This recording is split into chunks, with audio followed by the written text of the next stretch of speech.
Mas há um Deus nos céus que revela os segredos. Ele revelou o que vai acontecer no fim dos dias.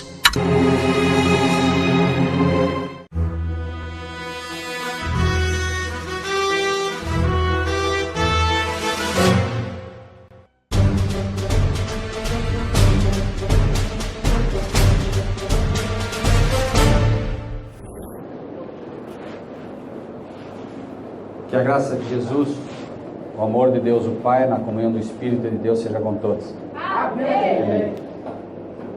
Eu também fico bastante feliz quando vejo que no coração da igreja, e quando a gente fala no coração da igreja, é no coração de cada um que faz parte da igreja. A igreja não é um prédio, a igreja não é tijolo, a igreja é composta de pedras vivas. Por isso Jesus disse para Pedro: Pedro, tu és pedra, e sobre esta rocha, que é Ele próprio, que é Cristo, edificarei a minha igreja.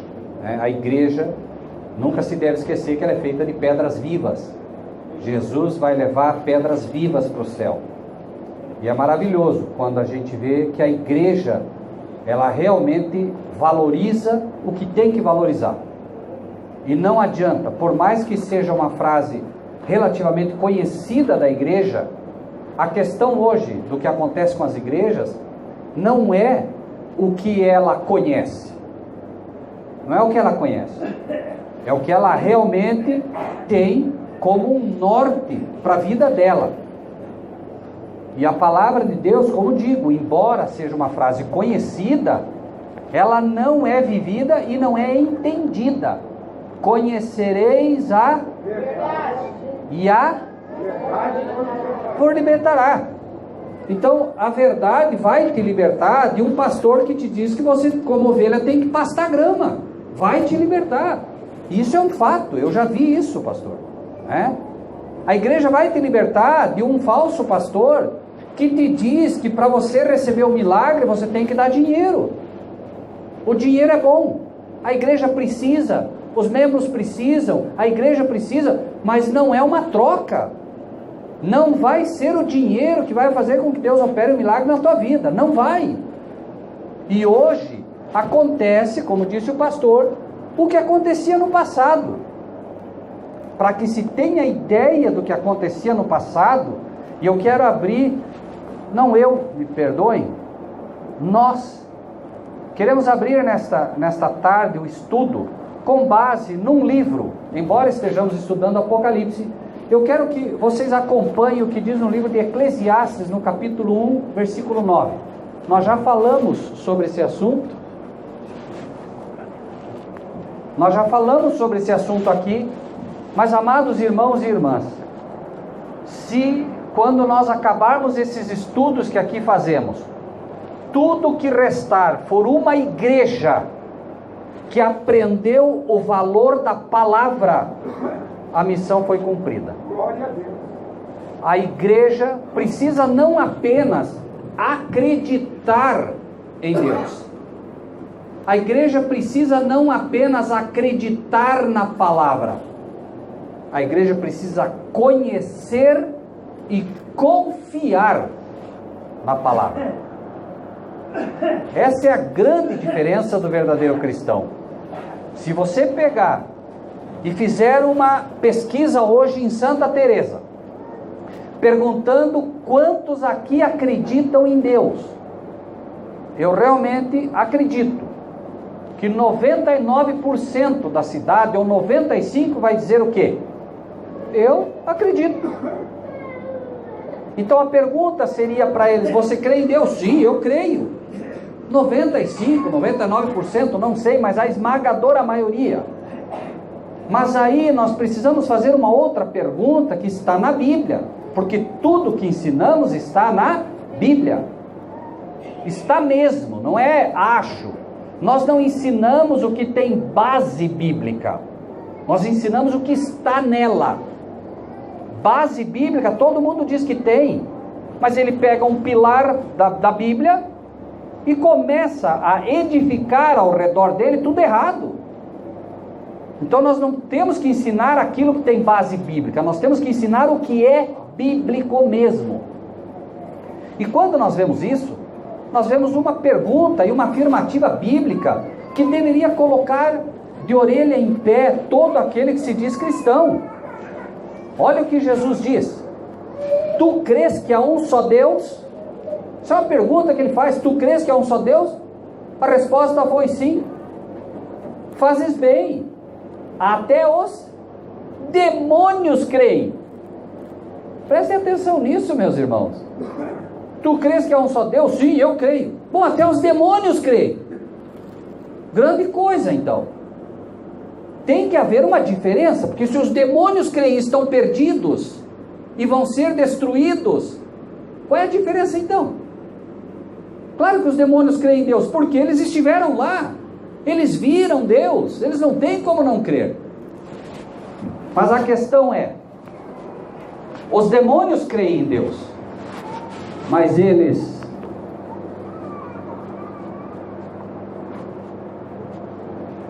o que vocês acham? Eles confiam em Deus? Não. Então a palavra crer na Bíblia tem uma conotação simples, que é: você confia em Deus? Essa é a pergunta. Agora, obviamente que confiar, eu só posso confiar em alguém, só posso confiar em alguém se eu conheço. Se eu não conheço, eu não vou confiar, não adianta. Por isso João 17:3 se levanta poderosamente: e a vida eterna é esta, que te conheçam a ti só, por único Deus verdadeiro, e a Jesus Cristo a quem enviaste. Confiar. Mas confiar só se pode confiar se eu conheço. E eu só vou conhecer a Deus através da palavra. Não tem outro jeito. Por quê? A natureza revela o amor de Deus. É um fato simples. Ali na frente tem uma árvore enorme. Eu desafio qualquer um de vocês a me trazer 2 folhas iguais. Desafio. Você vai lá e pega, não são iguais. Olhe bem de pertinho, você vai ver que não tem uma só igual. Nenhuma. Uma é maior, outra menor. Os raios que tem dentro dela, que são as digitais, entre aspas, dela, são diferentes. Ou não são? Pode olhar, põe no microscópio. Ah, finalmente você ficou 1 mês lá procurando, achei 2 iguais. Põe no microscópio, vamos ver se é. Não é? Porque Deus é criador, Ele não copia nada. Deus é criador. Essa é a diferença poderosa entre esse nosso Deus e o inimigo. O diabo copia, Deus cria. Essa é a diferença. Então, quando nós vemos esse Deus criador, nós vemos um Deus que nos criou, nos deu entendimento, nos deu habilidades. Ele simplesmente faz com que a gente possa realmente aprender com a sua palavra. Obrigado. E a palavra de Deus, e a palavra de Deus, ela não se perde. Quando nós... Está com problema lá, né? Alô? Está ok. A palavra de Deus, ela é o que, finalmente? Nós já falamos aqui, ela é uma carta de amor, amém. Mas ela não é só uma carta de amor, meus irmãos. A palavra de Deus é a sabedoria de Deus transmitida ao homem. Sabe o que é isso? Você tem ideia do que é isso? Isso quer dizer que quando você estuda a palavra de Deus, você passa a ser sábio. Sábio. O princípio da sabedoria é o temor de Deus.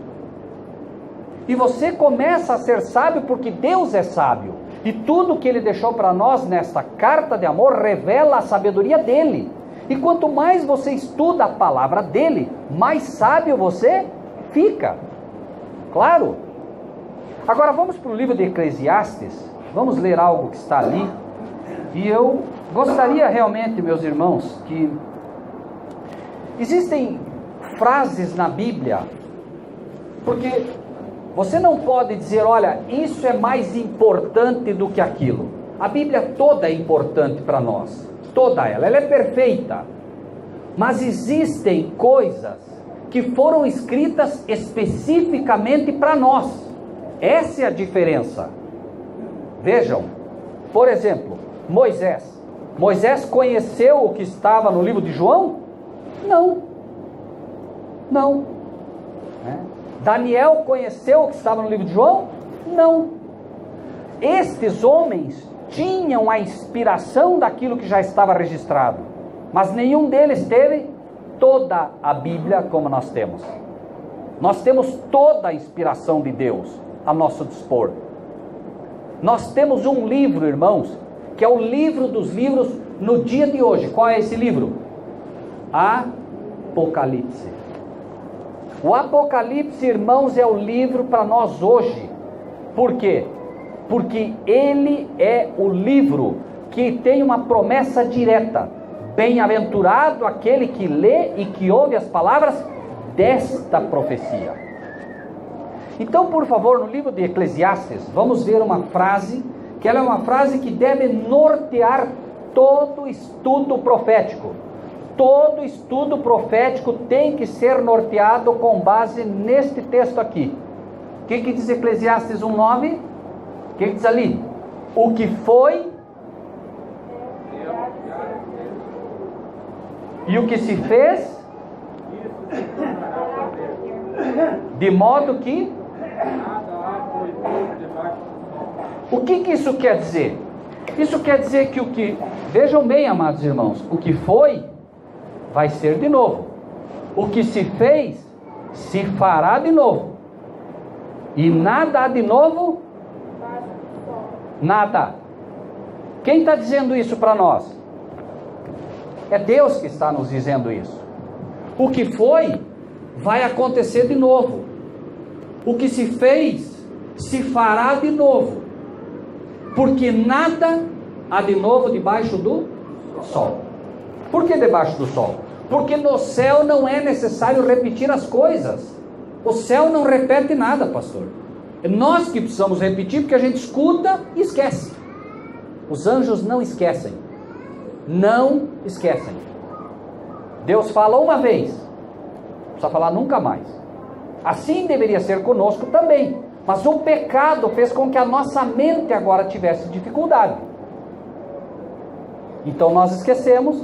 Deus é tão bondoso que Ele dá umas alertas para nós, que é um consolo. Então Ele está dizendo assim, em primeiro lugar, vai estudar a profecia, entenda uma coisa para você não errar. Já aconteceu no passado, veja como aconteceu no passado, e você vai entender melhor como vai acontecer no futuro. Mas por que, Senhor? Como é este controle? Porque o que se fez se fará de novo. Quem fará? Deus. Este Deus olha para tudo que foi feito, você olha para o que aconteceu no passado, e aí você vê como Deus agiu em relação àquele ponto da história, e esse Deus se levanta poderoso, dizendo a todos nós o quê? Nele não há sombra de variação. Ele, é como se ele dissesse, eu sou o Senhor teu Deus, eu não mudo. Então, da forma que aconteceu no passado, você olha como Deus agiu no passado, e você sabe como Ele vai agir no futuro. Por quê? Porque Ele não muda. Ele não muda. Então eu disse, filho, observe bem como eu agi no passado. Senhor, mas eu não sei como o Senhor agiu. Sabe sim, eu deixei registrado. Eu te dei essa carta de amor exatamente para isso, para que você saiba como eu agi, e agora você sabe como eu vou agir no futuro. Por quê? Nada há de novo debaixo do sol. Ah, Senhor, mas isso aqui nunca aconteceu. Olhe direito, porque já aconteceu. O inimigo mudou as peças, o inimigo mudou o cenário, o inimigo mudou as pessoas, mas o evento é o mesmo. mesmo. Por que o inimigo tem que fazer o mesmo evento? Porque ele só sabe copiar. Deus cria, o diabo copia. Então mesmo o diabo, vejam bem, irmãos, esse controle poderoso desse nosso Deus. A Bíblia dizia que Cristo seria levado ao matadouro, não dizia? Dizia que ele ia morrer. Então o diabo fez de tudo para que não se cumprisse a Escritura, mas não adianta. No final das contas, Deus disse: vai morrer. Falei mais, quem vai levar ele para a cruz de fato é Satanás, através daqueles que vai usar.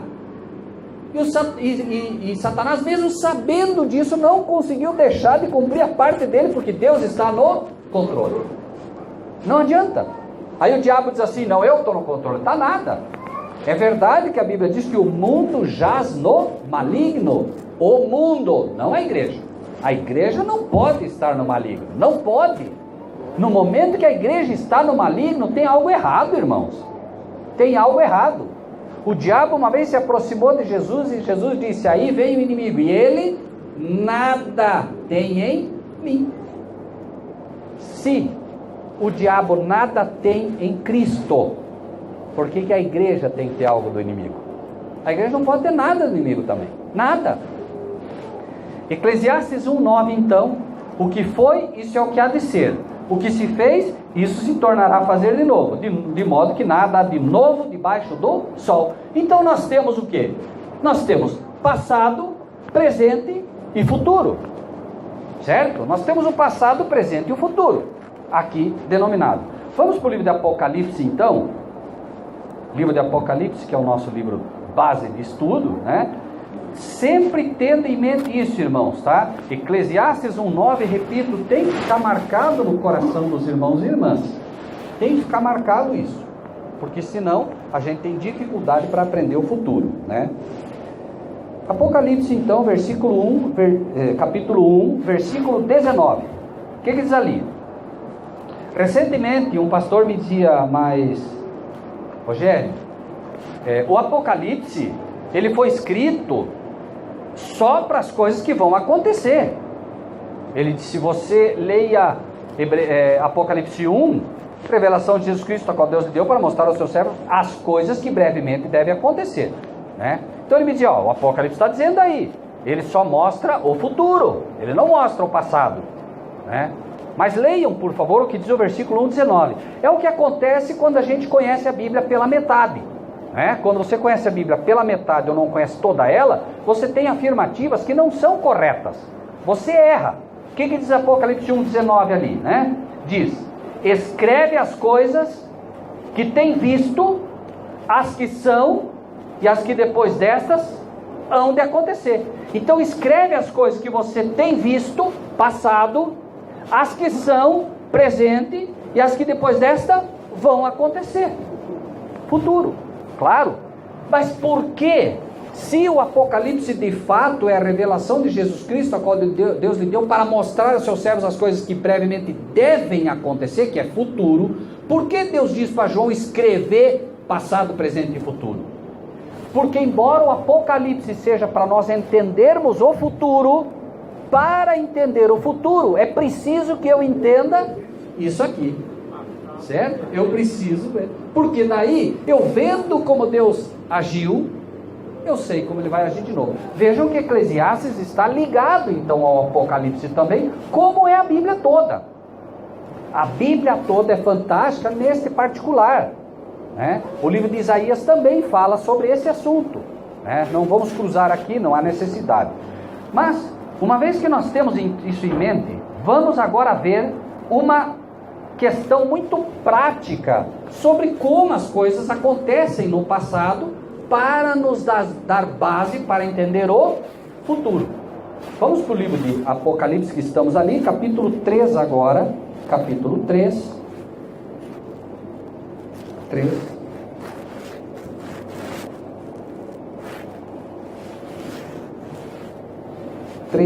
A partir do versículo 14.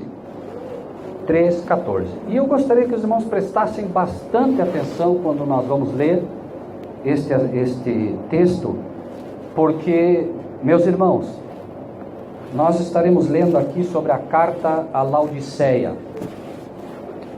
Você pode não aceitar, você pode discutir, mas é um fato. Carta a Laodiceia vai revelar o estado das igrejas de hoje. E em nenhum momento imagine que você não faz parte desta igreja também. Porque se você imaginar que você não faz parte desta igreja, você não vai receber a cura. Ah, eu quero a cura. Ok, primeiro então, se você quer a cura, deixe que Deus te diga qual é o teu problema. Deus não te mostra o teu problema para deixar você do mesmo jeito. Ele só te mostra o problema para te curar. Esse é o único objetivo pelo qual Ele quer mostrar o teu problema. Então, você não pode ser como alguém que vai a um médico e diz assim: doutor, escuta, eu estou com uma dor de cabeça muito forte e eu tenho tonturas. Aí ele diz assim para você: olha, teu problema é sério, é grave. Teu problema é grave. Você está realmente com um vírus muito forte. Você pegou uma bactéria muito forte e você vai ter que tomar 30 injeções. Um exemplo hipotético. Aí você diz assim: não, isso eu não quero. Isso não. Me arruma outra doença. Doutor, dá outra doença. Não, eu vou procurar outro médico. Esse médico é muito ruim, ele não está certo. Claro que eu posso pegar 2 ou 3 diagnósticos. Posso. Mas lembre-se que nós estamos aqui falando do grande médico. Nós não estamos falando de um médico qualquer. Nós estamos falando de um médico que conhece não só o teu corpo, mas conhece a tua alma. Esse médico que estamos falando aqui, ele diz a mim e a você. É a mim e a você que ele diz isso. Enganoso é o coração do homem. Então não confia no teu coração. Não, eu acho nada. Você não sabe fazer uma leitura correta nem de você mesmo. Até porque maldito é o homem que confia no braço do homem. Primeiro lugar, não confie nem no teu braço. Nem no teu você não pode confiar. Ou o teu braço não é o braço de homem. Ah, não, meu braço é de mulher. Você sabe que você está contida também. Você veio de um homem. Então, não se engane. Maldito o homem que confia no braço do homem. Primeiro, eu não posso confiar no meu braço. Depois, não posso confiar no braço do outro. Né? O que isso quer dizer? Eu posso acreditar no meu irmão? Posso e devo. Mas eu não posso confiar. Confiar pertence a Deus. Ele pode me trair ou não pode? Pode. Qualquer um de nós somos pecadores, somos falhos. Eu não posso confiar no homem. Eu posso acreditar no meu irmão, posso dar um voto de confiança para o meu irmão, para a minha irmã, mas confiar não. Não posso. Cegamente não. Por quê? Porque se eu confio cegamente no meu irmão, amanhã ele cai, eu caio junto. É só isso. E eu preciso ter a capacidade de acreditar nele e saber que se ele cair, eu não posso cair. Porque naquele momento eu tenho que resgatá-lo. Mas se ele cai e eu caio também, quem vai resgatar ele? Entende? Assim a igreja tem que trabalhar. Tem que trabalhar exatamente desta maneira. A Bíblia diz: confessai vossas faltas uns aos outros. Falta não é pecado, irmãos. Falta é quando eu sei que a minha irmã, por alguma razão, eu estou aqui, falei uma palavra que deixou ela brava comigo. Pode acontecer. Somos falhos. Às vezes ela entendeu errado algo que eu falei e ela imaginou por algum momento que eu ofendi ela.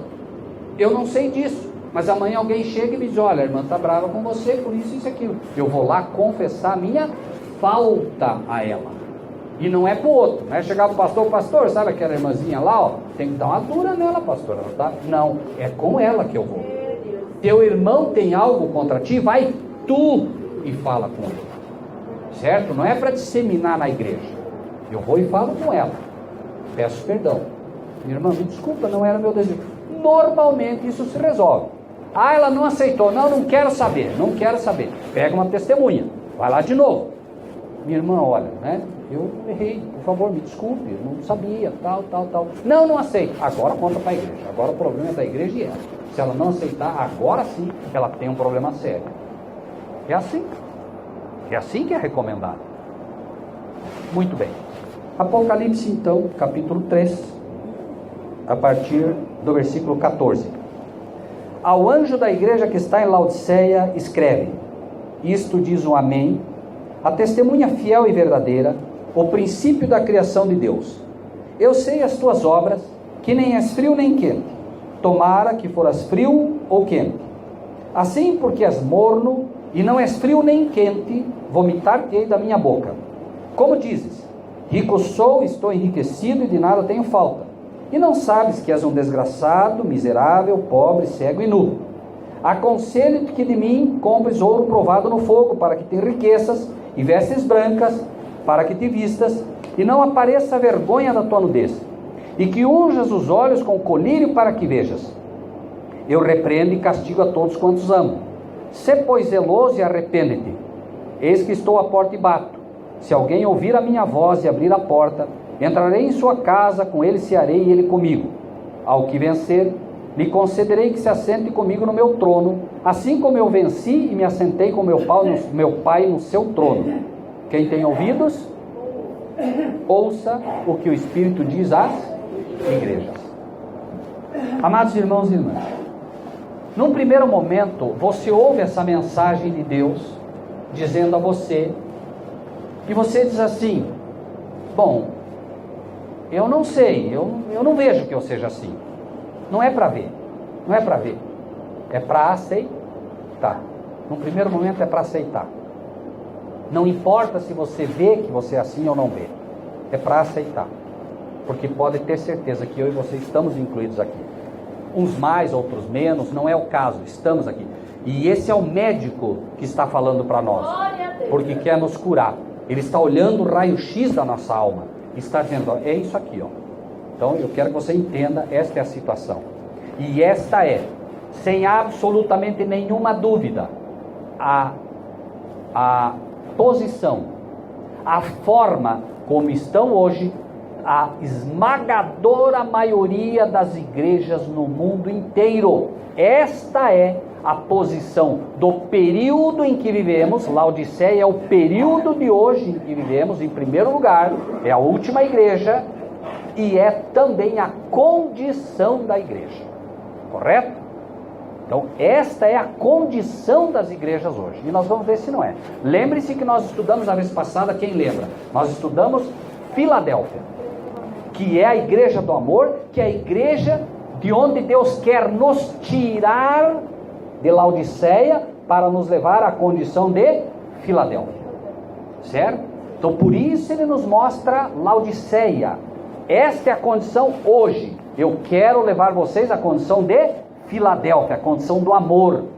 Quando vocês estiverem nesta condição, vocês estão prontos para mim. Este é o caráter que a igreja de Deus tem que revelar. O amor. Amor fraternal. Certo? Então, existe um outro ponto que é muito interessante que nós precisamos aprender. Quando Jesus está na ceia, vocês lembram que ele diz assim, alguém diz, Senhor, quem há de te trair? Porque ele diz, olha, que o que leva a mão ao prato, esse é o que vai me trair. Se vocês prestarem atenção no relato bíblico, vocês vão ver algo muito interessante. João ia trair ele, pastor? Não. Tiago ia trair? Não. Filipe? Natanael? Quem ia trair? Judas. Judas sabia ou não sabia que ia trair? Os discípulos sabiam ou não sabiam que não iam trair? Sabiam. Eles estavam ali. Que ele diz, olha, quem leva a mão no prato, esse é o que vai me trair. Só que vejam que interessante. Judas sabia ou não sabia que era o traidor? Sabia. Mas cada um dos discípulos pergunta, Senhor, sou eu? Vejam que bonito isso. Senhor, sou eu? Por quê? Senhor, eu não quero. O Senhor conhece meu coração. Tu sabes tudo. Senhor, sou eu. Ou seja, não importa o que você acha, não importa o que você pensa, não faça como Pedro. Não, Senhor, todos vão te trair. Eu não, eu de jeito nenhum. Não faça isso, meu irmão. Senhor, serei eu. Coloque em dúvida teu próprio cristianismo. Faz bem. Não faz bem. Faz bem sim. Desconfiar do próprio eu faz bem. Por quê? Porque quando eu desconfio do próprio eu, quando eu me sinto fraco, então é que eu sou forte. Não é quando eu me acho forte que eu sou forte.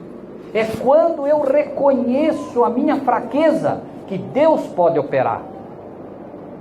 Pergunto: se você está morrendo de câncer, não sabe que tem câncer e não quer saber que tem câncer, tem remédio para você?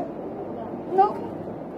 Tudo que Deus te pede é: reconhece a tua fraqueza, reconhece a tua pequenez.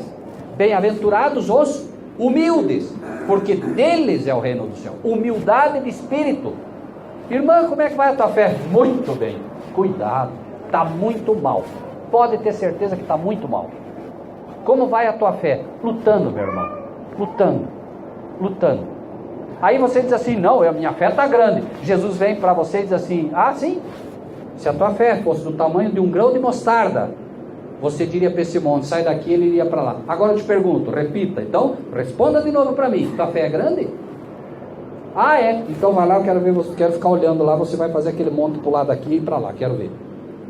Se conseguir, tua fé é do tamanho de um grão de mostarda, que é o menor de todos os grãos de semente.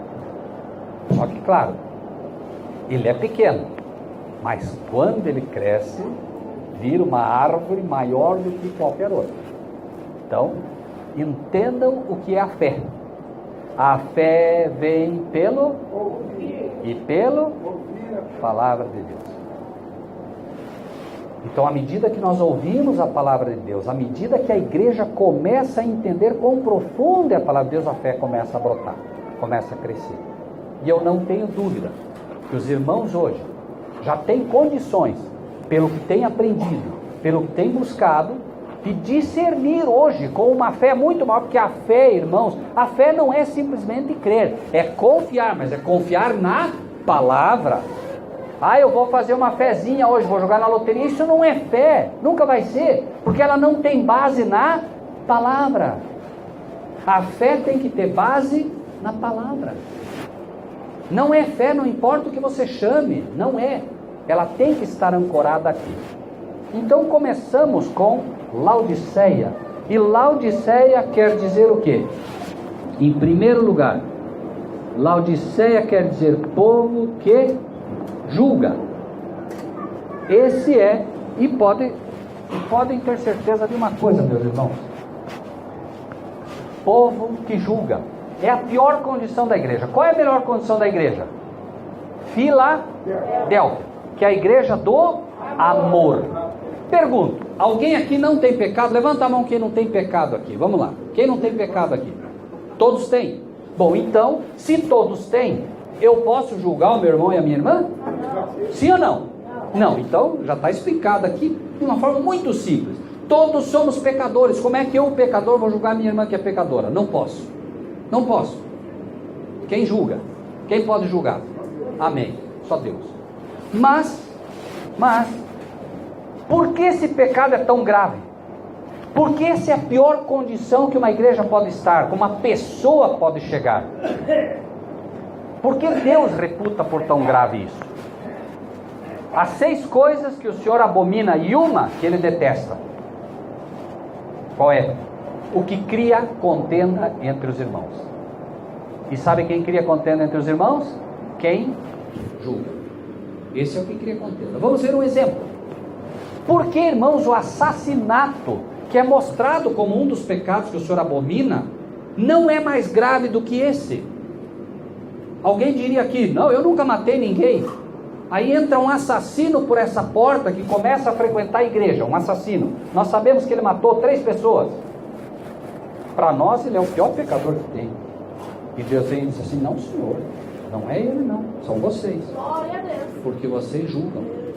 Ele entra e nós já começamos a julgar ou não? Ih, cuidado, esse cara aí, ó, esse cara já matou, cuidado, esse cara. Já estamos julgando. Nós não sabemos. Matou, mas ele não é uma nova criatura? Sim ou não? Se ele realmente converteu, ele é uma nova criatura. Então aquele assassino não existe mais. Não existe mais, ele é uma nova criatura. Nós não podemos alimentar isso.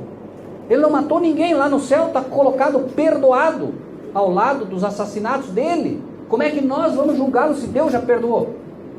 Aí alguém diz: mas eu não sei se ele perdoou. Se você não sabe, acredite, porque tampouco você tem certeza. Então é melhor não julgar, não é? Então o problema acaba sendo esse. E por que também ele é tão ruim? Vamos para o livro de Gênesis. Livro de Gênesis.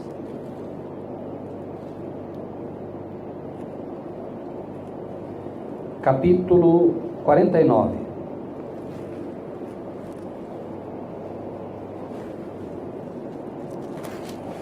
Capítulo 49.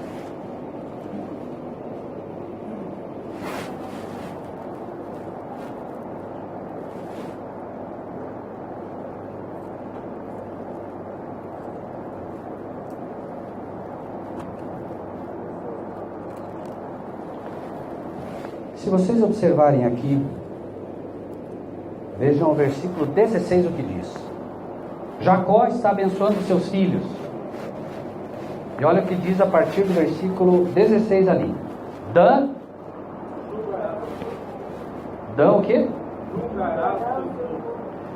Dan julgará o seu povo como uma das tribos de Israel. Dan será? Quem é a serpente? Dan será serpente junto ao caminho, uma víbora junto à vereda, que morde os calcanhares do cavaleiro e faz cair o seu cavaleiro por trás. O que é isso? Falar mal por trás, julgando o seu povo. Ele não ia julgar os outros povos, ele ia julgar o seu povo. Dan é o exemplo de todos aqueles que julgam os irmãos. Agora vamos ver o que aconteceu com Dan. Dan, veja que diz ali, ó. Dan julgará o seu povo como uma das tribos. Vamos para o Apocalipse agora. Apocalipse, capítulo 7. Versículo 4. Vou ler aos irmãos. Ouvi o número dos assinalados e eram 144.000 assinalados de todas as tribos dos filhos de Israel, correto? Da tribo de... Vamos lá, irmãos. Da tribo de... Oi? Da tribo de... 5, versículo 5. Da tribo de Judá. Vamos lá. Judá. Havia 12.000 assinalados. Da tribo de Rubem, 12.000. Da tribo de Gade, 12.000. Da tribo de Azer, 12.000. Da tribo de Naftali, 12.000. Da tribo de Manassés, 12.000. Da tribo de... Que chato isso, né? A pessoa lê isso aqui, mas que chato. Para que repetir tanto? Vamos ver. Da tribo de 12.000. Da tribo de 12.000. Da tribo de Zebulon, da tribo de José, e da tribo de... Cadê Dan? Cadê Dan aqui? O que aconteceu com Dan?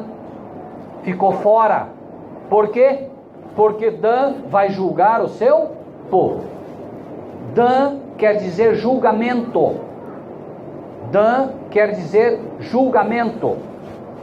Dan então fica fora das tribos. Por quê? Porque escolheu julgar os irmãos. A tribo de Dan se perde. Dan se perde porque resolveu julgar. Criando o quê? Criando o quê? Contenda entre os irmãos.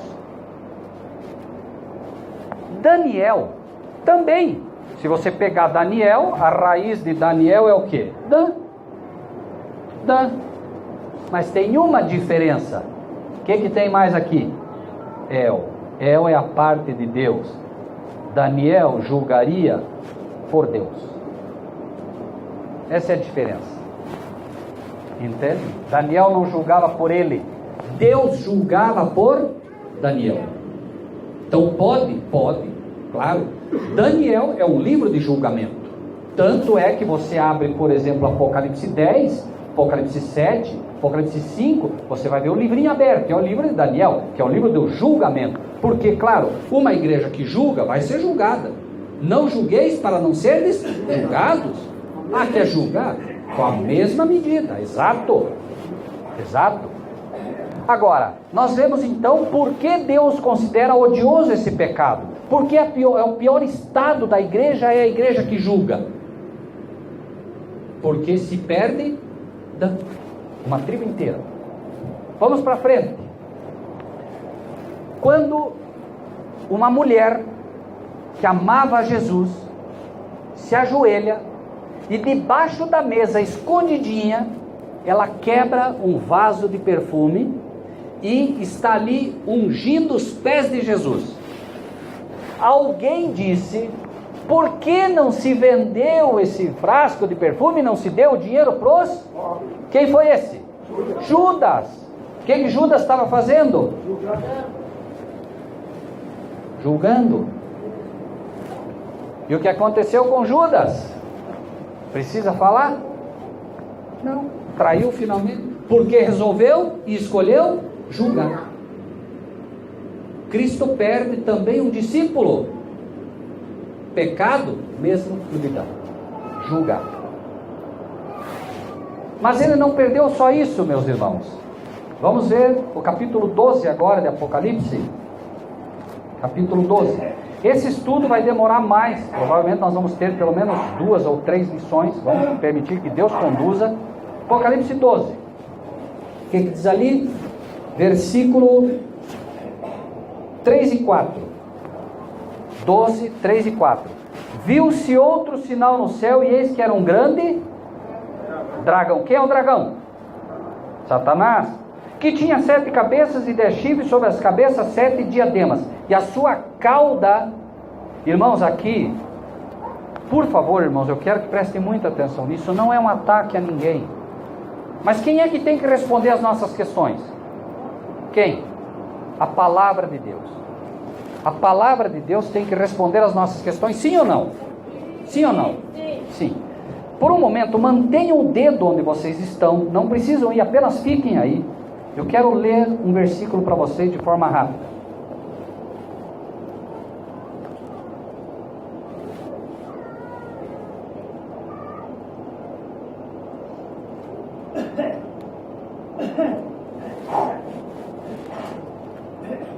Eu vou ler apenas para quem quer anotar, Isaías 9.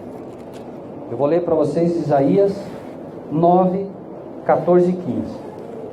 É preciso coragem às vezes para falar algumas coisas, mas irmãos, Bíblia é Bíblia. Vamos lá. 12, 4. O que diz ali?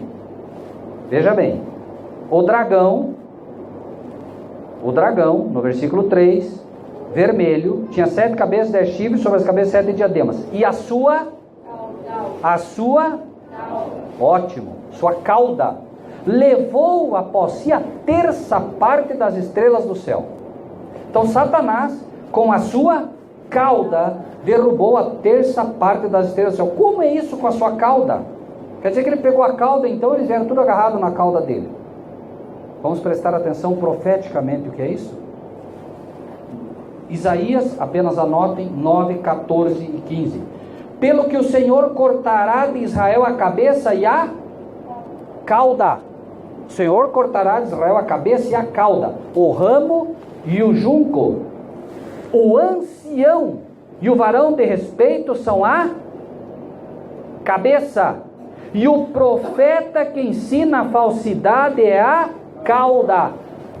Espera aí, vamos entender isso aqui, meus irmãos. Pesado, não é, pastor?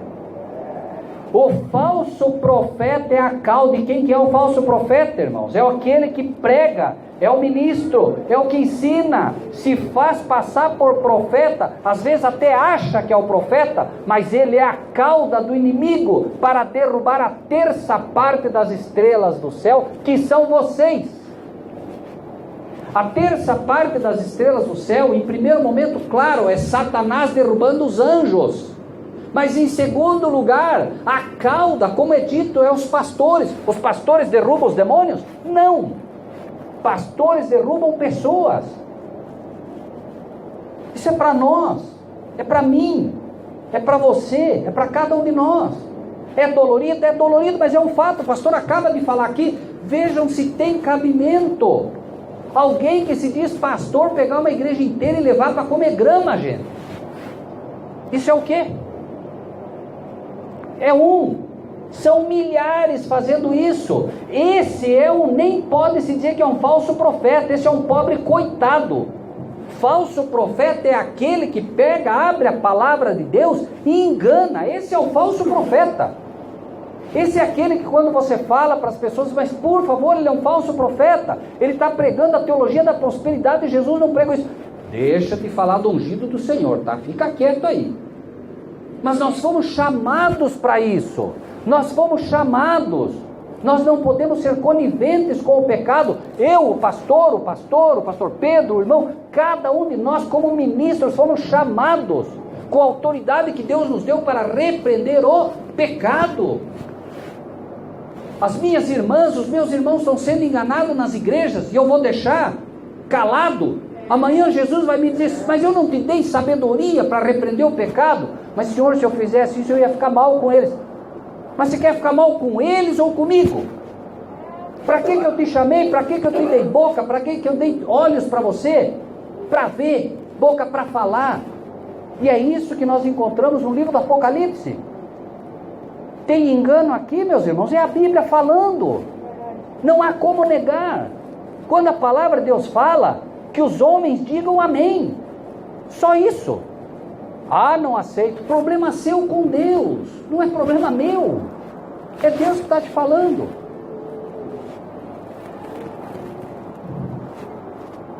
Apocalipse 3, voltamos então. Apocalipse 3. Ao anjo da igreja. Quem é o anjo? Isso nós já aprendemos. Quem é o anjo? Ao anjo da igreja. Ao mensageiro. Ao mensageiro da igreja que está em Laodiceia, ao mensageiro da igreja que julga, ao mensageiro das pessoas que se reúnem e julgam. Novamente, meus irmãos, por que é tão pesada essa questão? Nós vimos ali, em Apocalipse 12, que Satanás arrastou a terça parte dos anjos. Como? Criando contenda no céu. O texto diz claramente que houve o quê? Batalha no céu. Essa batalha aconteceu por quê? Porque o diabo começou lá como Lúcifer.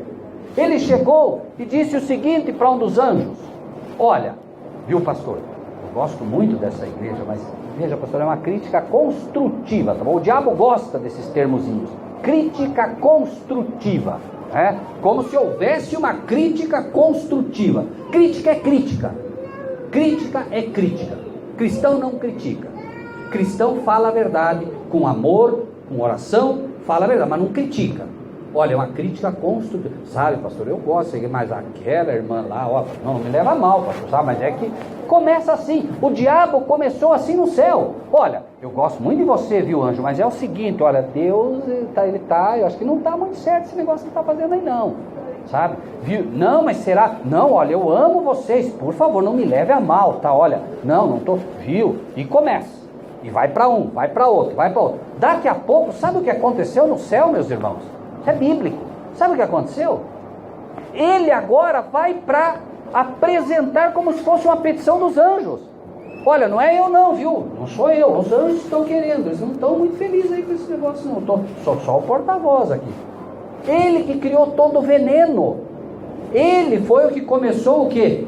Julgando o próprio Deus. O próprio Deus. Foi isso que gerou toda essa guerra no céu. Pergunto, Deus tem ou não tem o direito de odiar esse pecado? Ele perdeu a terça parte dos anjos pela contenda, pelo problema, pela crítica. Foi assim que o diabo iniciou. Ou vocês acham que o diabo simplesmente, diz a Bíblia aqui, Satanás foi expulso do céu e disse, tá bom, estou indo, tchau para vocês. Não, foi uma guerra. Guerra é guerra. Não dá nem para imaginar o que é uma guerra entre anjos, irmãos. Mas pode ter certeza que não tem nada a ver com essas guerrinhas nossas aqui não. É guerra mesmo. Não é só uma guerra violentíssima por conta do poder dos anjos. É uma guerra mental violenta. Você imagine anjos agora com uma mentalidade extremamente, privilegiada, que estiveram com Deus e agora tem um inimigo ali extremamente inteligente, fazendo essa guerra. E aí, me perdoem a sinceridade, meus irmãos, pessoas que não têm o conhecimento de Deus imaginando que estão expulsando demônios aí, aqueles mesmos demônios que confrontaram os anjos de Deus, confrontando o diabo e achando que estão vencendo. Não estão. O diabo está rindo. O diabo pega cada um de nós e faz o que ele quer, só não faz por quê? Porque, amém, pela misericórdia de Deus. Ele chega e diz assim: eu vou arrebentar esse pastor no meio agora. Mas quando ele chega, tem um anjo poderoso de Deus. Não, aqui não, aqui não. É só isso. Não é porque você é forte. E aí nós vemos, infelizmente, muito disso. Muito disso. A pessoa se levanta: não, pode achar que eu... Não, você não faz nada. O diabo só brinca que está sendo derrotado. Brinca. Porque nós somos como pó também para ele. A diferença é Cristo. Irmãos, os discípulos chegaram e disseram: Senhor, teve um demônio aí, não conseguimos expulsar. Os discípulos que andaram com Jesus, você se casta só com oração e jejum. Mas antes disso, ele mostrou claramente qual era o grande problema. Falta fé para vocês. Falta fé. É um fato. Apocalipse 3, então, voltamos. Ao anjo da igreja que está julgando, igreja que julga, escreve: isto diz o amém. Ponto inicial. Isto diz o assim é, assim seja, acabou, não adianta discutir, é assim. É assim, ele está dizendo isso, quem diz é ou assim é, ou assim seja. Não discuta, o que ele está dizendo é assim e acabou. Não dá para discutir, por isso ele se identifica, ele sabe que você vai espernear, ele sabe que você não vai gostar. Estou falando de forma genérica, por favor. Ninguém gosta de saber que está doente. Alguém gosta de saber que está doente? Não. Ele está dizendo: é assim, é assim. Então, tá bom, senhor, se é assim, é assim. Amém, aceito. Vamos lá, vamos para frente, senhor. Assim. A testemunha, o quê? A testemunha aqui, ela não é só verdadeira, não. Ela é o que também? Fiel. Então o que ele está dizendo? Ele está dizendo com fidelidade. Eu sou fiel ao que eu vejo. Ele diz: eu sou testemunha do que eu estou falando. Cristo vem e diz assim: olha, você acha que eu não conheço minha igreja? Eu conheço. Eu estou andando no meio dela. Onde 2 ou mais pessoas estiverem reunidas, eu me farei presente. Então ele está presente, ele está vendo, está enxergando. E ele diz assim: eu sou uma testemunha, e eu sou uma testemunha fiel. E o que mais? Verdadeiro. Eu sou fiel, porque eu relato o que vejo, e o que eu digo é verdade. Então, eu realmente acredito que a gente tem que ficar sem ação, porque não há o que falar. Você vai falar o quê? Me diz, o que você vai falar para ele? Ele se identificou como uma testemunha, e ele é uma testemunha porque ele está autorizado pelo Pai a ser testemunha da sua igreja. Ele é fiel, ele é verdadeiro. O que sobrou? Eu não posso falar mais nada. Vou discutir com Deus, vou discutir com ele, vou dizer: não, o senhor está enganado, eu sei mais que o senhor. Não. Testemunha fiel e verdadeira. O princípio da criação de Deus. Ninguém foi antes de mim. Não houve absolutamente ninguém antes de mim. Ninguém. Eu conheço coisas que vocês nem conhecem. Eu conheço coisas que vocês nunca viram. Não tentem comparar-se a mim nesse aspecto. Eu sou o princípio da criação de Deus. O alfa e o ômega. Eu sei mais que todos vocês juntos. Não é que ele está se levantando com soberba. Ele está querendo dizer: por favor, entendam. Enquanto vocês têm 90, 80, 100 anos de existência, quando muito, olha há quanto tempo eu já existo. Por favor, eu vi de tudo. Eu sou o princípio da criação de Deus. Nem queiram comparar a experiência de vocês com a minha. Cristo pode simplesmente olhar nos teus olhos, ele já leu você inteiro. Ele tem conhecimento não só pelo tempo de vida que ele tem, mas ele tem conhecimento da nossa alma, pura e simplesmente porque ele tem o Espírito de Deus em sua plenitude. Nele habita a plenitude da divindade. Por isso é que Cristo olhava para as pessoas e já tinha uma leitura delas. Assim é. Por isso nós precisamos aprender a receber o que vem de Deus seja bom ou seja, entre aspas, para nós, mal. Porque no final das contas nada é mal. Para o seu povo, Deus não fere se não for para curar. Né? Então, eu sei, versículo 15, eu sei as tuas, que não és, tomara que fosses frio ou quente. Eu sei o que você faz, eu sei quais são as tuas obras. A igreja não sabe, mas eu sei. Eu sei o que você faz quando não está aqui, eu sei o que você faz quando... Eu sei as tuas obras. Você não é frio nem quente. Você não é frio, você não está lá no mundo completamente, você não bebe, você não fuma, você não está lá no mundo. Você não é um mundanão. Mas também não é quente. Tinha que ser quente. Eu queria que você fosse uma pessoa que realmente conhece a Bíblia, estuda a Bíblia, procura obedecer as coisas que Deus te pede, procura realmente viver. Enfim, eu queria que você fosse assim. Isso é o que eu realmente queria que você fosse. Agora, se você não quer ser quente, eu prefiro você frio, lá no mundo. Porque daí, você estando lá no mundo, você tendo realmente, estando lá, você não vai julgar. Porque você estando morno, você está aqui dentro. Chegou alguém que é do mundo, você estufa o peito e diz, não, eu sou crente. Você é um mundano completo. E começa o julgamento. Agora, quem dera foras frio ou quente. Obviamente que o morno, como nós vamos ver aqui, 16, assim porque és morno e não és frio nem quente, vomitar-te-ei da minha boca. Então assim, eu pergunto, você gosta de chá, certo? O chá é gostoso quente ou morno? Você gosta de água, a água é boa quente ou fria? Mas morno, nem a água desce e nem o chá desce. O morno é o pior estado realmente que se pode encontrar.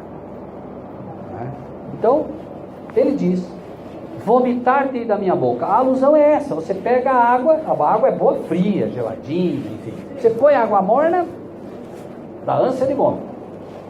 Vomitar-te da minha boca, porque você é morno.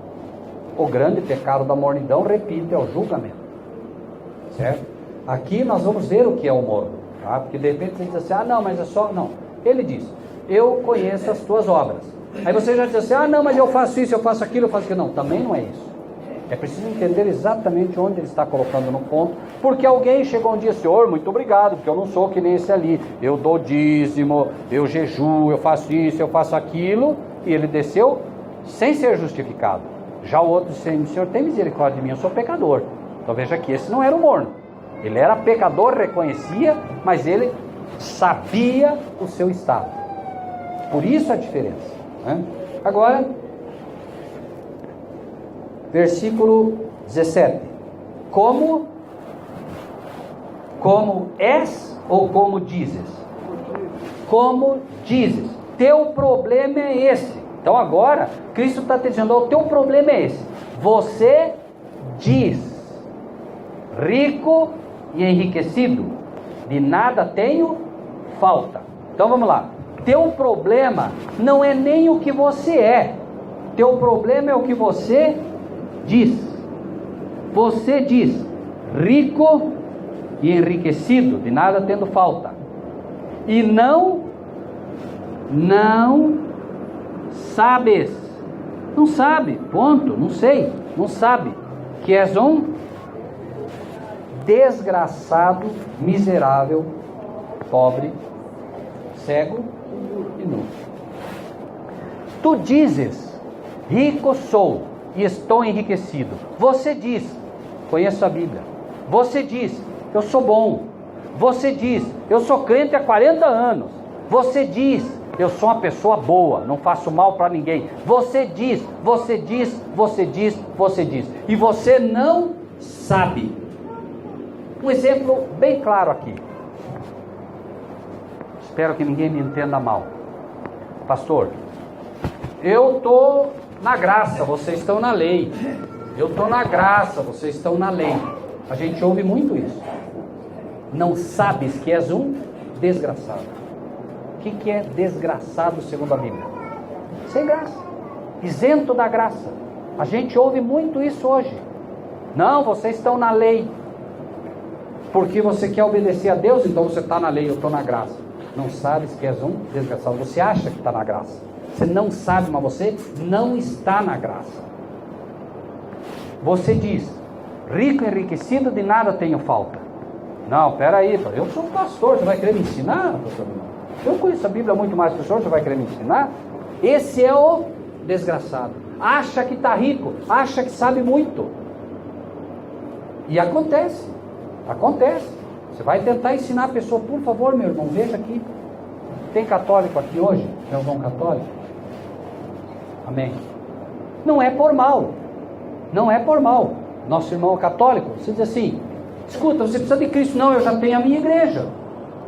Não importa se você é católico, assembleiano, testemunha de Jeová, não importa. Você tem que estar com o coração aberto para aprender.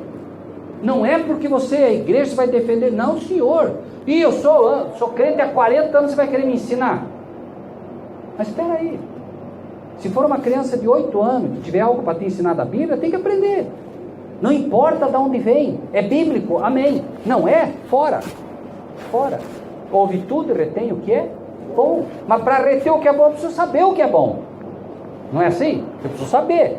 Senão a pessoa me dá um copo de água com veneno, eu não sei, eu bebo e acho que está tudo bem. Não está? Não está. Então, irmãos, lembrem que a gente iniciou esse estudo dizendo, né, sobre fará de novo. Certo? Por quê? Eclesiastes 1:9. Nada de novo debaixo do sol. O que foi, isto é o que há de ser. Certo? Falamos isso. Irmãos, vocês sabiam, pequena parte aqui de forma rápida, vocês sabiam que a Laodiceia ou Laodice era uma cidade. Laodice era uma cidade. E olhem que interessante. Esta cidade de Laodice ou Laodiceia, né? Ela era uma cidade extremamente rica, riquíssima. Esta cidade de Laodice era uma cidade extremamente rica. E aí um terremoto destruiu praticamente a cidade inteira. E aí vieram algumas pessoas com dinheiro, com posses, rei. Chegou e disse, não, nós vamos ajudar vocês a reconstruir a cidade. Nós não precisamos. Nós somos ricos. Olha que interessante. Nós somos ricos. Esta cidade era conhecidíssima por uma lã que fazia deles uma cidade diferente. Enquanto todo mundo vendia a lã branca, eles vendiam a lã preta ou negra. E eles tinham também um colírio muito famoso, que era o chamado colírio da Frígia, que era um colírio feito à base de uma pedra que dizia-se muito bom para as vistas. Pois tu dizes, eles então se diziam, eles amavam a lã negra e se vestiam da lã negra para fazer a propaganda da lã. E eles tinham o colírio da Frígia para ver melhor. Aconselho que de mim compres ouro refinado no fogo. Mas antes disso, pois tu dizes, rico, enriquecido, de nada tendo falta. Não sabes que é o miserável, pobre, cego e nu. Cego. Tu se dizes rico, mas não é. Tu vendes a lã negra, mas tu precisas da justiça branca de Cristo. Tu se dizes que vende colírio e enxerga muito bem, você é cego. Olhe que fantástico controle de Deus de ter uma cidade que apresentaria uma ideia espiritual agora muito mais profunda. Vejam como é fantástico. Por isso a gente entende o Apocalipse quando estuda o passado.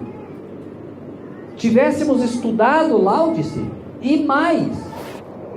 O que mais que diz ali? Porque tu és morno. Além de tudo, Laodice ficava num local onde desciam as águas termais aqui, quentes, se misturavam com água fria, e aqui a água era morna. Isso é fato. Aí eu pergunto, podemos nós discutir com Deus de tamanha grandeza? Você imaginar que Deus tem uma cidade mostrando toda esta história, era uma aplicação literal para a época, mas tinha e tem uma aplicação completa para os nossos dias. Perfeito. Porque Deus é perfeito. O diabo diz, eu estou no controle, e Deus simplesmente mostra quem está no controle de tudo e ponto final. Correto? Bom, já estamos encerrando por hoje, tá bem? Como dizes, rico sou, estou enriquecido, versículo 17, e de nada tenho falta. Não sabes que és um desgraçado, miserável, pobre, cego e nu. Agora vem, lembre-se, Deus não fere se não for para quê? Curar.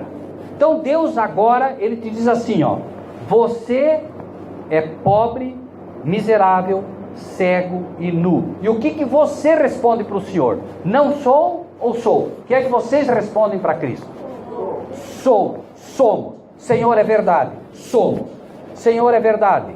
Nós colocamos uma camiseta e colocamos aqui, eu amo a Cristo, mas o nosso coração não ama verdadeiramente o Senhor. Nós fazemos propaganda, mas a verdade é que nós não amamos o Senhor. Veja, é um desafio para a gente dizer isso, mas é verdade. É verdade. Nós trairíamos a Cristo, trairíamos nossos irmãos. Se alguém entrasse nesse momento aqui, com uma arma na mão e colocasse a arma na testa dessa irmã, dissesse assim, Rogério, é o seguinte, eu mato ela ou você, escolha. Pode matar ela. Ou não. Não, eu vou dizer, não, atira em mim aqui, eu sou santo, pode atirar em mim. Isso mostra que eu não amo. E se eu não amo a minha irmã, é simplesmente que eu ainda não amo a Deus. Porque Cristo deu a vida. E se o Espírito dele está em mim, eu vou ou não vou dar a vida pelo meu irmão? Vou, não tenha dúvida disso. Então nós vamos aprendendo, e não é vergonha confessar. Tudo que Deus precisa para perdoar o nosso pecado é o quê? Confessar, só isso. No momento que eu não confesso, o pecado está em mim. Mas quando eu olho, eis o Cordeiro de Deus que tira o pecado do mundo, e eu digo, Senhor, por favor, tira o meu pecado, Senhor, eu sou isso mesmo. Bom, uma vez que eu digo, Senhor, sou, mas de coração, não é, vou falar porque todo mundo está falando, não. Quando no meu coração eu digo, Senhor, verdade, eu sou, agora vem a cura, e a cura é essa, porque Ele é o médico que olhou o teu raio-x e agora vou te dar a cura. Versículo 18. Aconselho-te que de mim compres ouro refinado no fogo. Bom, peraí. Então é para comprar o que? Ouro. Mas não é para comprar o ouro do mundo, porque o ouro do mundo era o ouro de Laodiceia. Laodiceia não era cidade rica? Somos ricos, temos ouro. Não. Aconselho que de mim compres ouro. Mas o ouro que você tem que comprar tem que ser como? Refinado. Onde? Pelo fogo. Opa, refinado pelo fogo. O que é isso? Aconselho-te que de mim compres fé. Fé. Isso é o ouro. Mas a fé não pode ser apenas fé, ela tem que ser refinada pelo fogo. Fé refinada pelo fogo é fé baseada ou refinada pela palavra. Essa é a fé refinada pelo fogo. Como diz o livro de 1 Coríntios, o dia a declarará, porque pelo fogo será descoberta. Você tem fé? Vamos ver. A fé vem pelo ouvir, e pelo ouvir a palavra de Deus. Não tem erro. Usou a Bíblia, você não erra. Não é o pastor Rogério, não é o pastor Vilmar, não é o pastor que ensina o que a Bíblia quer dizer. É a própria Bíblia que diz o que ela quer dizer. Certo? Então, aconselho que de mim compres fé. Quanto custa? Quanto custa? Nada. Basta apenas buscar. Aconselho que de mim compres algo que é de graça, que eu ofereço de graça, que é a fé. Mas a fé vem pelo ouvir, e pelo ouvir a palavra. Então hoje, vocês acreditam que estão ouvindo a palavra, vocês vão sair daqui com mais fé.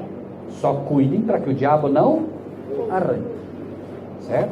Bom, aconselho que de mim compres ouro provado no fogo. Por quê? Porque tu te dizes rico. Então eu vou te dar o que vai te fazer rico espiritualmente mesmo. O que te vai fazer rico é a fé. Não vá para a igreja buscar ouro físico, porque se você for para a igreja buscar ouro físico, você vai continuar no estado de Laodiceia. É por isso que as igrejas hoje estão nesse estado. Eles querem que ouro? Não querem ouro refinado no fogo. Eles querem o ouro que vem do banco. Banco não refina ouro, não refina o ouro como tem que ser.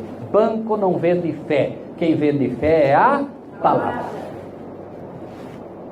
Eu escolho agora. Eu escolho. E aí alguém diz, está julgando? Não, não estou julgando. A palavra está julgando.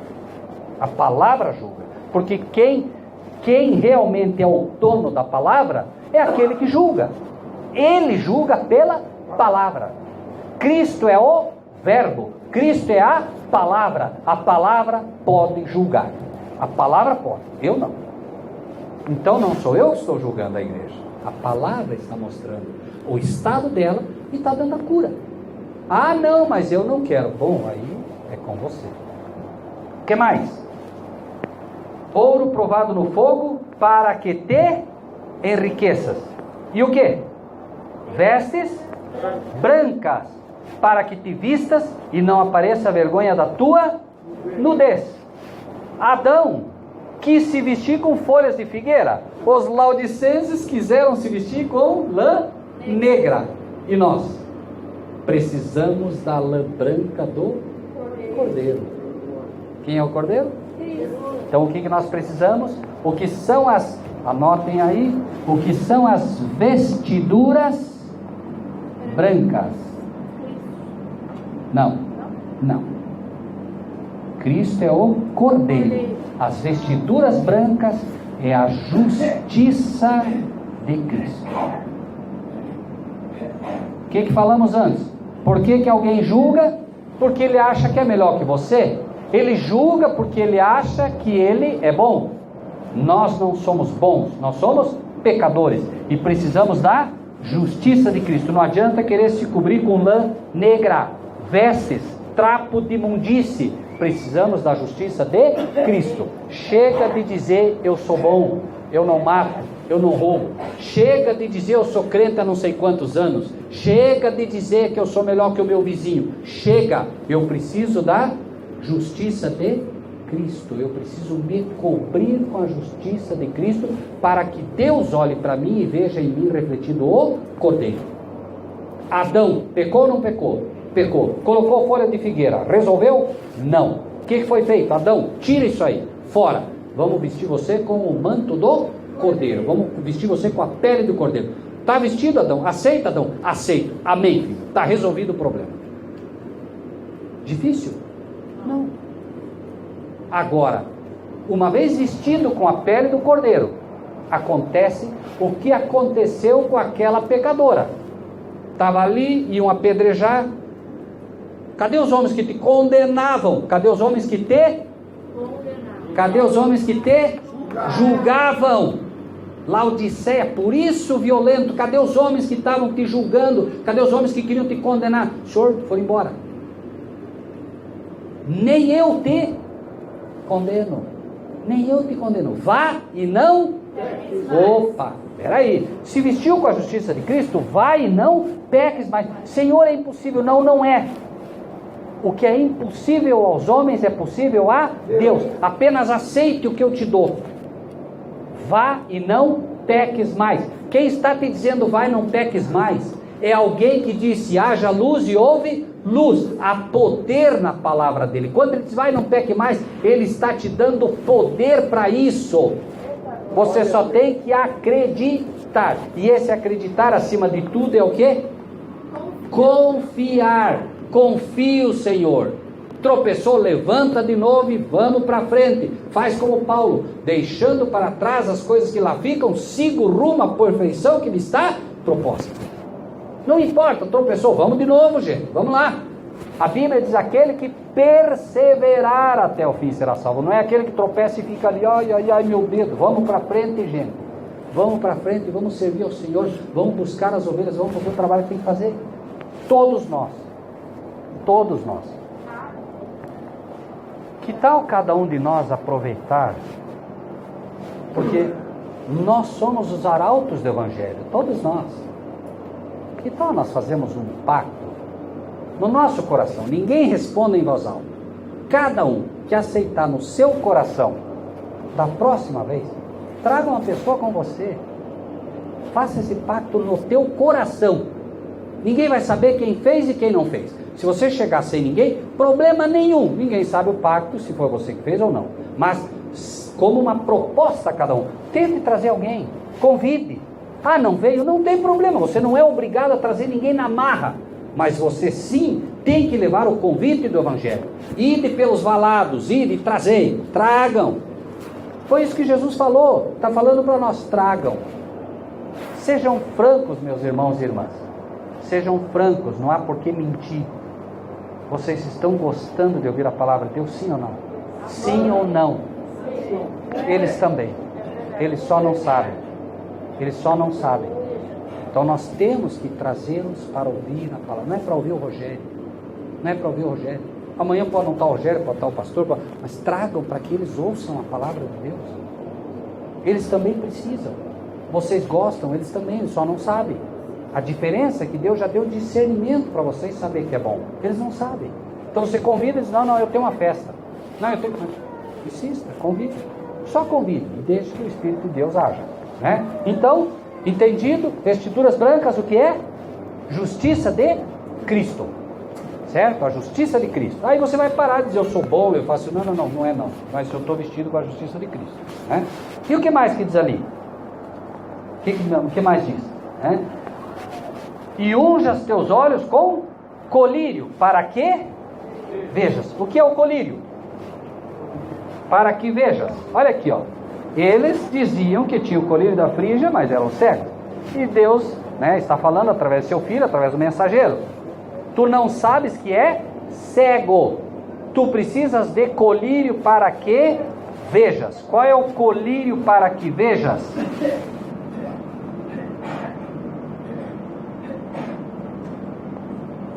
O que é?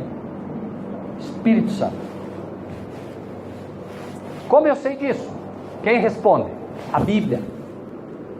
Jesus soprou sobre os seus discípulos e abriu-se-lhe o entendimento para as Escrituras. Espírito Santo, esse é o colírio que nós precisamos para ver. Ver o quê? Ver o quê? Eu estou julgando. Por que eu estou julgando? Porque eu não me vejo pecador. Porque se eu me vejo pecador, eu não vou julgar, eu vou. Eu olho para ele, ele bebe, ele fuma, eu começo a julgar. Por quê? Porque eu acho que eu não sou pecador. Preciso do Espírito Santo. Para quê? Para quê? Por que eu preciso do Espírito Santo? Porque o Espírito Santo convence do juízo e da justiça. Então, agora eu entendi. Eu preciso do Espírito Santo, senão eu vou continuar cego, ou não? Porque o Espírito convence do pecado, da justiça e do juízo. Primeiro ele te diz: você é pecador. Não sou. É sim. Quando você aceita, você para de julgar. Porque você vê que você é pecador, por que eu vou julgar então se eu também sou pecador? E aí ele diz assim, e você vai ser julgado. Você é pecador. E você vai ser julgado. Porque ele te convence da justiça de Deus. A justiça de Deus é a sua lei.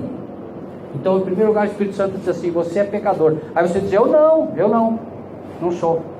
Aí você diz, sim, você é. O apóstolo Paulo diz, eu não conheceria a cobiça se a lei não me dissesse. O que foi que convenceu Paulo de que ele era um pecador? O Espírito Santo. Mas o que foi que mostrou para ele em que ele pecava? A lei. Eu não conheceria a cobiça se a lei não me dissesse. Aí o filho está aqui, ele diz assim, não, eu não sou pecador. Aí o pai diz assim, você não me obedece. É pecador ou não é? É. E não é a lei que está dizendo que ele é pecador? Não honra o pai, não honra a mãe. Então, Aí ele diz assim, não, eu não roubo. Você está devolvendo o dízimo certinho? Não, eu não devolvo o dízimo, então você está roubando. E o que diz?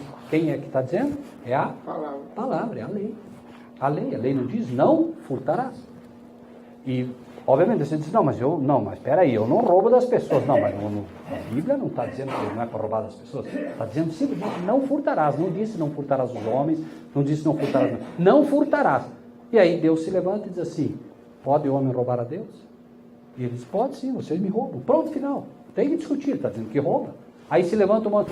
está se levantando essa moda agora, pastor. Não, o dízimo era alimento. O dízimo era isso. O dízimo é tudo. Abraão disse, né? Abraão disse que ele deu o dízimo de tudo quanto possuía. Agora, claro, não, mas era alimento. Então traga alimento. Se realmente quer discutir, quer trazer, traga alimento. Mas aí você perguntou, você está levando alimento para a igreja? Não estou, estou dando para os pobres, mas não foi mandado dar alimento para os pobres. Dízimo não é alimento para pobre, dízimo é para Deus. Você quer ajudar o pobre? Tem e deve, mas não sabe a tua mão direita que faz a esquerda. Aí você vai lá, ele foi lá, pediu para comida, dê. Tem uma família que precisa, vai lá e dê, oferte, mas não dê o que é de Deus para ele, dá o que é teu, não vai dar o que é de Deus, o dízimo é de Deus. Mas é outro pastor que pede dinheiro. Não peço dinheiro para ninguém, é a Bíblia que pede, é Deus falando e ponto final. Eu não tenho culpa se falsos pastores estão roubando das pessoas, eu não tenho culpa. Eu não tenho culpa se os pastores estão fazendo bagunça com o dízimo. Não tenho, pastor, não tenho. Quem está fazendo, que se acerte com Deus. É diferente. Nós precisamos aprender a levar as coisas de Deus como está escrito em ponto final. Não aceito, problema seu.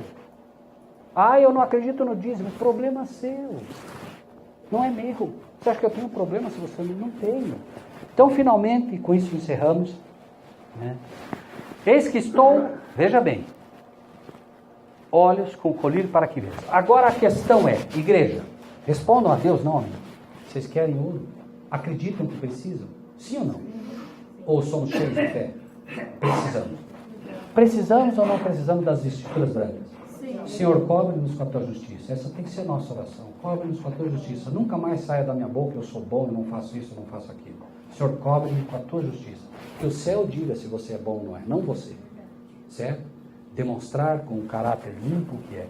E finalmente, nós precisamos do Espírito Santo. Senhor, dá-nos o teu Espírito. Derrama sobre nós o teu Espírito. Derrama sobre mim o teu Espírito. Dá-me entendimento na tua palavra. Abre o meu coração para ver quão pecador eu sou. Essa tem que ser a nossa oração, se nós queremos sair do estado de Laodiceia. Cada um de nós. Tá bem? E aí, esse Deus maravilhoso se levanta e diz, eu repreendo. Veja bem, até agora foi só repreensão. Hoje foi triste. Só repreensão. Só repreensão. Bom, então vamos ficar com o que o Senhor nos dá também agora. Se ouvimos e aceitamos até agora, isso também é para nós. Eu repreendo e disciplino os que eu amo. Aleluia. Senhor, o Senhor nos ama. Que bom. Eu só falo isso para vocês, meus filhos, porque eu amo vocês. Se eu não amasse, eu não falaria. Eu amo, vocês são objeto do meu amor. Eu de maneira nenhuma lançarei fora aqueles que são objeto do meu amor. Então eu repreendo, disciplino vocês, porque vocês são meus filhos, porque eu amo vocês.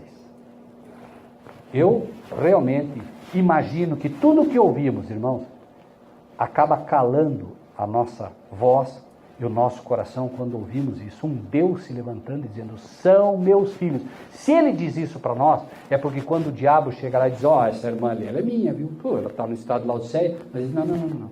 É minha filha, é minha, não é tua, é minha. E de cada um de nós. Se nós aceitamos o que ele nos dá como remédio e o diagnóstico que nos deu. Então, eu repreendo e castigo a todos quantos amo. Sê, pois, zeloso e arrepende-te. Reconhece que você é assim e ponto final. Certo? Não tem que ficar se castigando. Só reconhece, arrepende. É assim, é isso mesmo, Senhor, eu sou isso mesmo. Amém. Ótimo. Então tá bom, não precisa mais que isso. Né? Eis que estou à porta e se alguém abrir. Outra oração. Senhor, eu estou abrindo meu coração até onde eu posso. Entra, Senhor. Entra. Porque se o Senhor não entrar, vai continuar essa sujeira que está aqui. Eu vou continuar julgando, eu vou continuar cego. Senhor, entra no meu coração e limpa, tira para fora tudo isso, Senhor. Certo? Eis que estou à porta e bato. Se alguém abrir, entrarei. Se alguém abrir e ouvir a minha voz, entrarei em sua casa. Com ele cearei e ele comigo. A promessa é dele. Eu vou ficar com vocês. Vou ficar. Né? Ao que vencer, lhe concederei que... O quê? Que o quê? Que se assente comigo no meu trono, assim como eu venci e me assentei com meu Pai no seu trono. Quem tem... Opa, isso nós já vimos várias vezes. Quem tem...